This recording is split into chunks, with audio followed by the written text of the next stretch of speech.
Well, it's a 5-day development tour by the president in the coast region. We'll keep you updated of the developments that follow.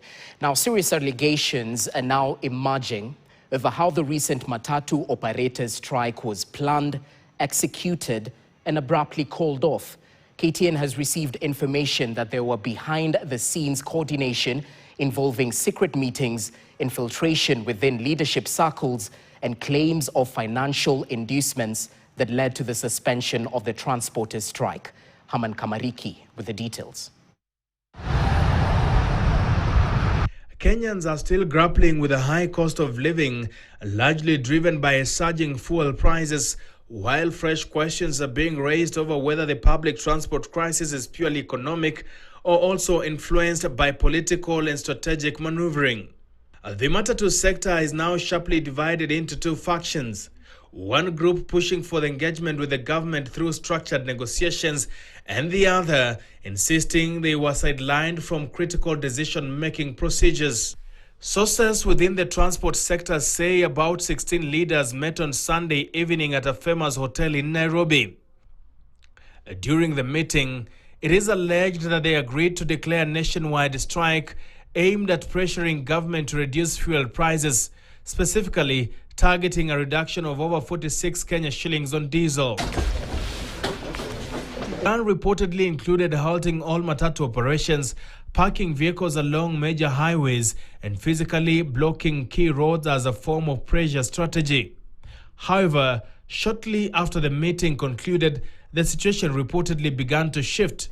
With all due respect, we respect each one of us here. It is alleged that soon after the meeting, Kushan Mushiri, the CEO of a Federal of Public Transport Sector and national chairman of the Association of Matatu Transport Owners, received a phone call from the head of Presidential Special Projects and Digital Communications, Dennis Itumbi.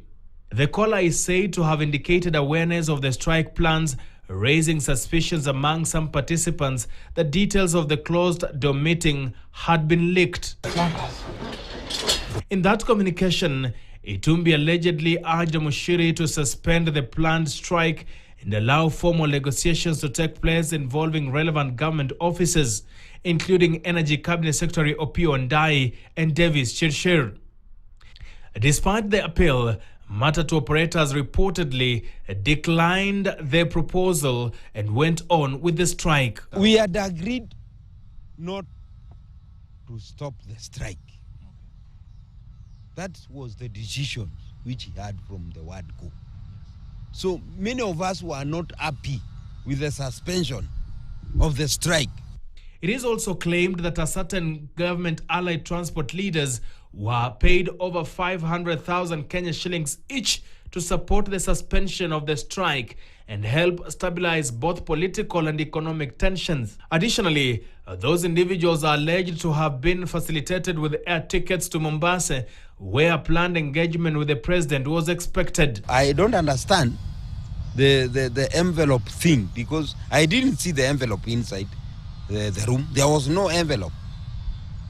And I have not seen one. Actually, I'm looking for it. If anyone has that envelope, actually, yes, I don't subscribe to the envelope. Haman Kamariki, KTN. Now, concerns over state account